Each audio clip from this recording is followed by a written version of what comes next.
In this next Lotus Elan assembly video we will look at the wiring loom.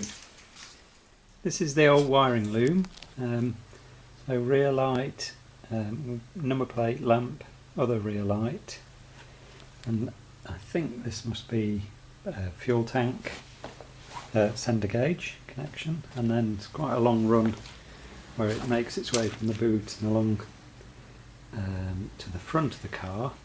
And then this is the bit that's behind the dashboard. This must be where it connects to the windscreen wiper motor, and there's a whole bunch of connections here, so you could separate the back part of the loom. That's the door switch for the interior lights. So behind the dashboard, the other door light switch sort of comes off from over there. And then as you come through the bulkhead, so these must be the connections to the fuse box and across to the solenoid there, so this must run on the bulkhead, and then there's a couple of old clips I've left in here, might be able to clean those and reuse them. So down the left hand side of the engine bay as you sit in the car, so connections to relays and the like, and then down to the front of the car, so connections to the front lights. So yeah, assume that runs across. Anyway, we'll find out when I put the new loom in. So that's the old wiring loom. Here are the new wiring looms. So this must be the rear, and that's the rest of it. That's what it says on the back. Made in England. Yeah, no other identification, which is a bit remiss of that company, really. Anyway, they're from Autosparks, and they offer looms for classic stuff. And the good thing about them is you can buy modifications of modified versions. So if you wanted to run this particular car with an alternator, they'll do that. And I think I should look at the invoice, but I ordered it to run with a dynamo generator. But I did order it with an auxiliary connection, so you could hook up to something else behind the dashboard. So if you wanted to put extra equipment in. Okay, anyway, if you look at their website you'll see. So here's the new wiring loom unravelled. So back again, so rear lights, registration plate light, rear light. I assume that's the connection to the petrol tank, and then it goes through into the body of the car. Not sure exactly what that one is, I'm sure it'll all become clear. That must be the group of connections that connects it to the main loom at the front of the car, and then here's the main loom. Whoa! So that's behind the dashboard, and then yeah, dashboard, and then there is where it comes through the bulkhead. So that goes across to the solenoid, and then down into sort of the front of the car. The relays at the side and the lights at the front. So yeah, assume it'll all become clear. So at the front of the car, where all the lights are, this is one of the extras. So it says fan, and they've labelled it up very clearly. So I've got some connections so I can connect an electric fan to the radiator, which I think is a very accepted sensible thing to do. And in the dashboard wiring I've got an extra bit here which says SKT socket. So is that my sort of auxiliary supply? Not sure. And I've got another one labelled radio, so that's good. And something else that's very good to see in all this wiring behind the dash is they've fitted all these lamp holders for the different instruments. So there's that type and this type. So Again, hopefully they're correct for my type of car, and we'll see as we get into it when I install it. But looks nice quality. Oh, there's one of the extras. Oh, override, whatever that means. Yeah. I assume there must be something coming from the fan as well. So those are the colours on the fan. It's got that pink colour there. So could well be that fan. That one marked override might be there to allow me to manually switch on the fan. Okay, let's see if we can start to get some of this in the car. So this is the rear part of the loom. Seems to make sense to put this in from the boot and feed it through into the body that way. There are some little pieces of fiberglass moulded in across, which the wiring loom passes over. There's no hole through that part where the drain hole goes, so got to go over these, I think. Oh, there is a couple here, so must go up there.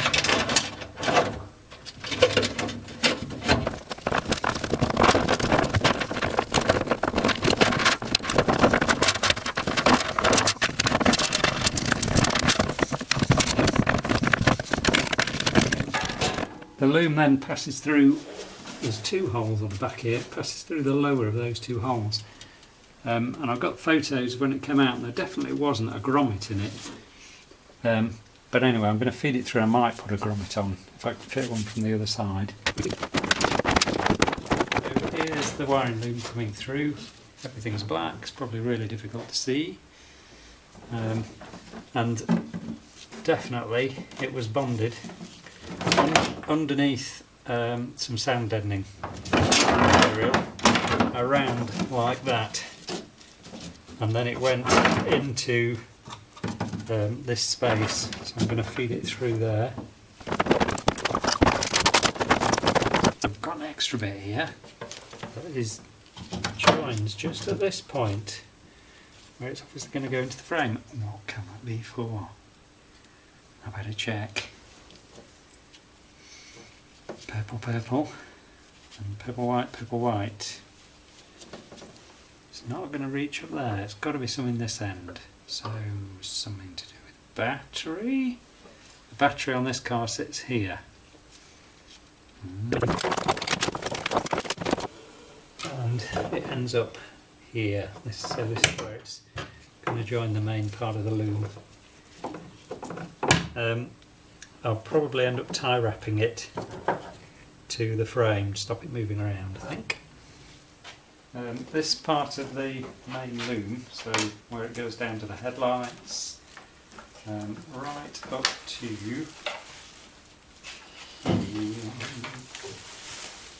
here, has to go through the bulkhead at the back of the engine bay. So it seems to make sense to pass it through from the inside of the car into the engine bay, so I'm going to have a go at that.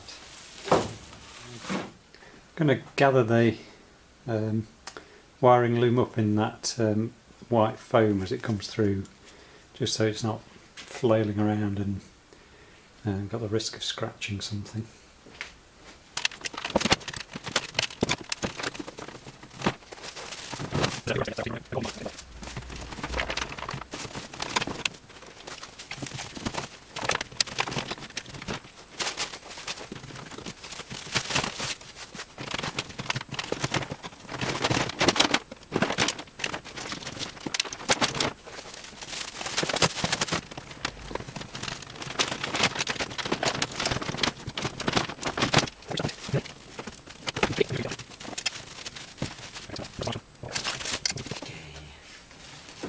So can I get the rubber grommet fed back over all of that lot now? So here's the grommet. I've just fed these first few cables through. So it's a case of going up and feeding everything through it. So see how I go on. Well, as you can see, I've managed to do that. The grommet fed over all those cables. Surprisingly stretchy, and there it is in the bulkhead. You'll see I've fitted these components as well, and the solenoid, all which were on the car when I got it. I've made a start on connecting some of the wires up and fitting some of the original plastic ties, clips that hold the loom in place. And what's rather delightful is the colours match up with the diagram in the book. Why am I sounding surprised? And the so I shouldn't be. It's clearly very professionally made wiring loom. And all the spade connectors are the right size, so the ones that connect onto the dynamo generator are the right size. They're different sizes, so you can't get them in the wrong place. Yeah, so I'll carry on following the diagram and starting to make some of the connections. On the wiring for the headlight, just fitted this little bracket here, which is just like a P-clip type thing. That's the original that was on the car, and it's in the original hole, so that's definitely where it was originally fitted, and it ties up the cable to the headlight, which is going to be in the pod. You can see the pod's just touching it on the back there in the fully up position. Maybe I have to just adjust a little bit, but the wire isn't being stretched, and it's obviously going to stop it getting tangled up with all the mechanism and these return springs and micro switch spring. So yeah, that's an important detail, I think. This is the battery cable, so same procedure as the loom. This has to feed through the bulkhead, and the battery on this car sits here. There is a space behind both seats, so whether they were on the other side for left-hand drive cars, I'm really not sure, or whether it just changed over time. So I'll feed this through. Same idea, it's going to follow the same route.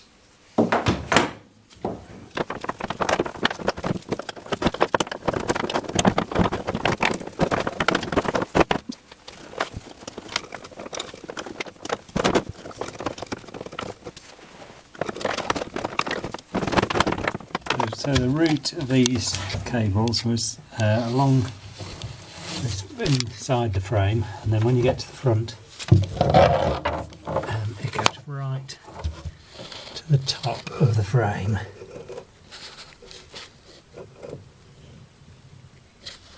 So it's coming out. Let's just shift the light.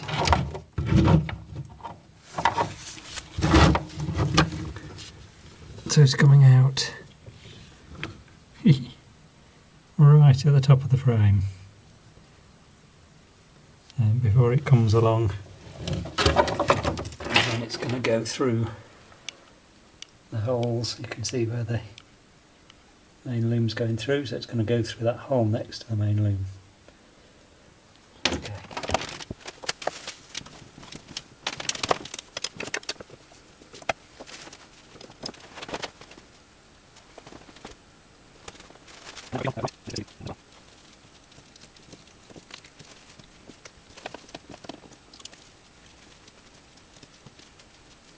The wiring loom in the boot comes across this panel at the back of the boot, and there's a ground connection there which will go onto one of these differential mountings, which I've got to connect.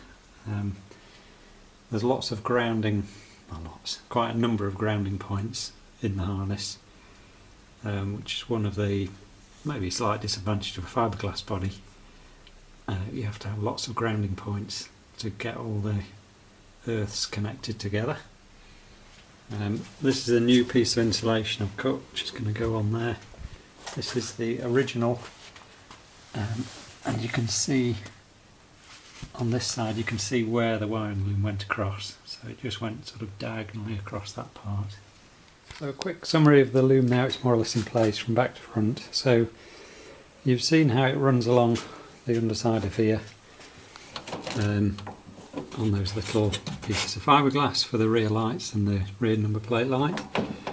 And then it's going to run down here, not quite sure exactly where it fixes, but it runs underneath that piece of sound deadening material.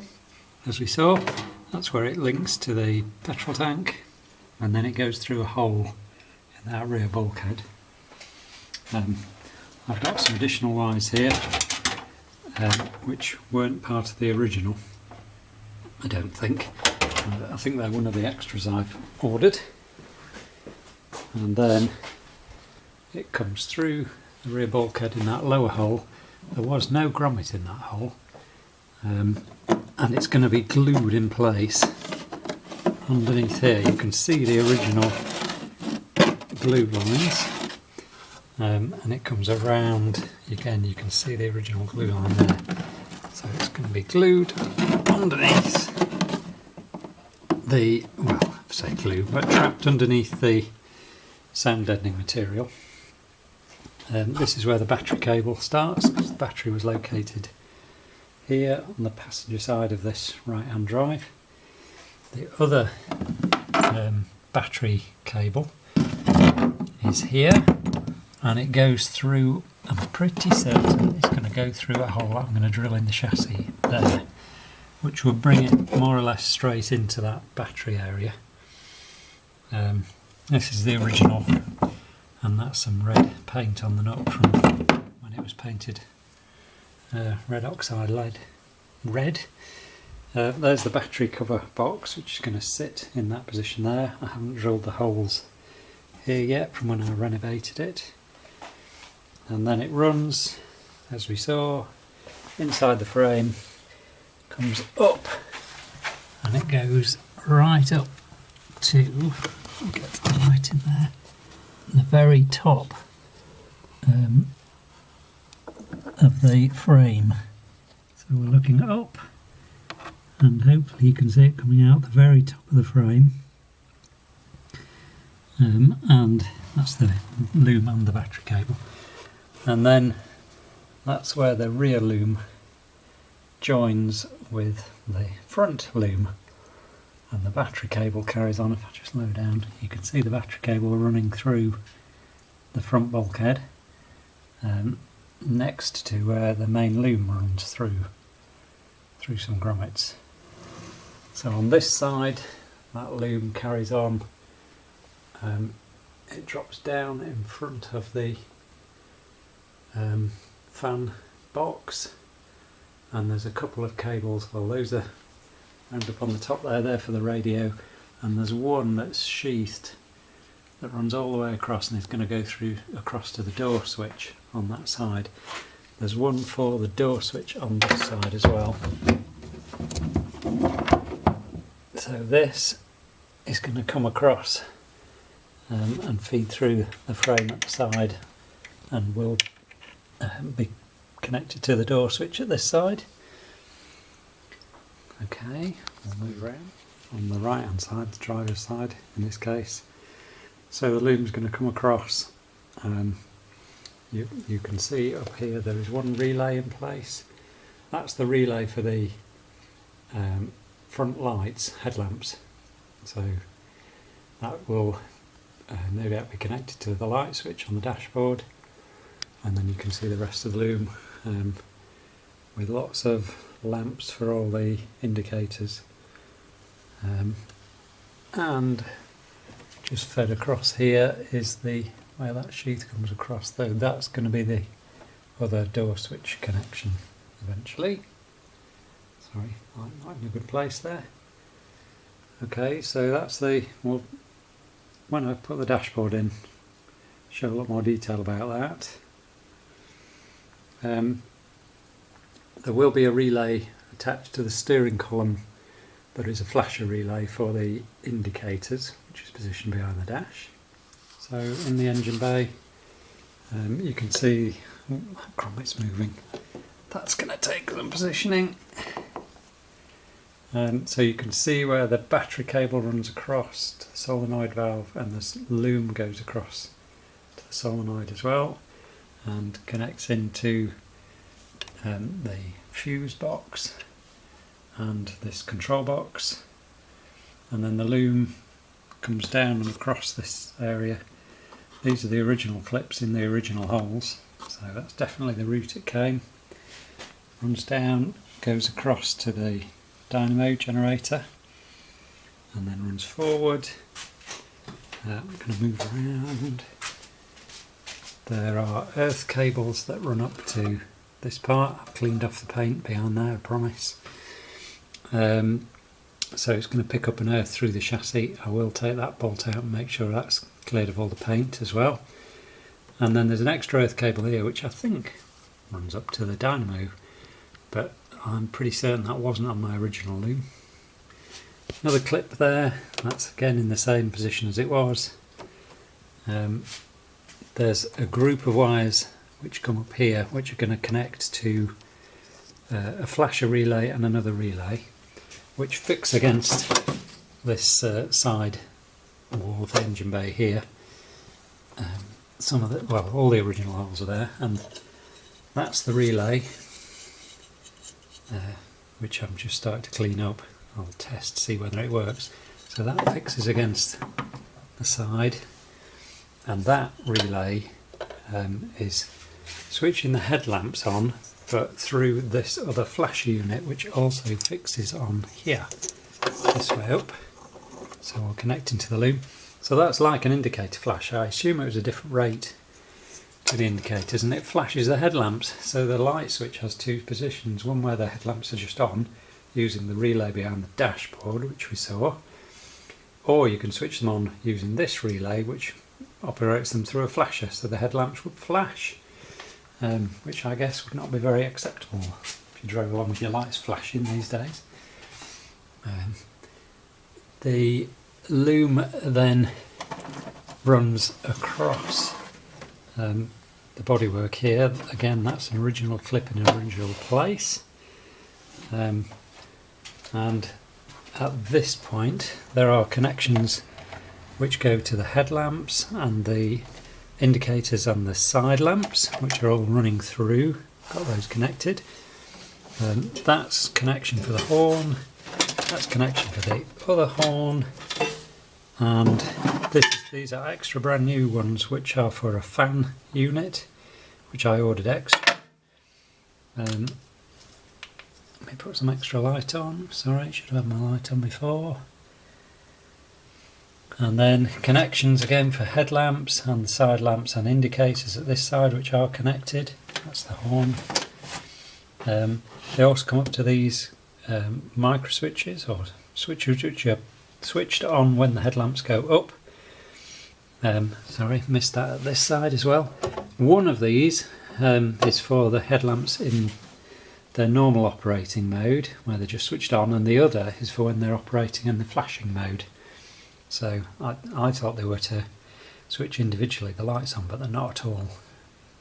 And then the final end of the loom, there's a P-clip here, which is again in its original position, and that runs down to the brake switch, which is on the hydraulic pipework there on that 5-way connector. And finally a pair of wires for the coil, which is going to be positioned down there. So that's it. I've also fitted the earth braid that runs across from the chassis to the engine. So I've picked it up, you can see at this side it's on that bottom of those two screws on the engine side. On the battery cable and the loom going across the bulkhead, I've used these P-clips. It's like a pair of P-clips, just picking up on the same fixing hole, and there's a pair there as well, and those were the original fittings again in the original holes, so that's how they are fixed.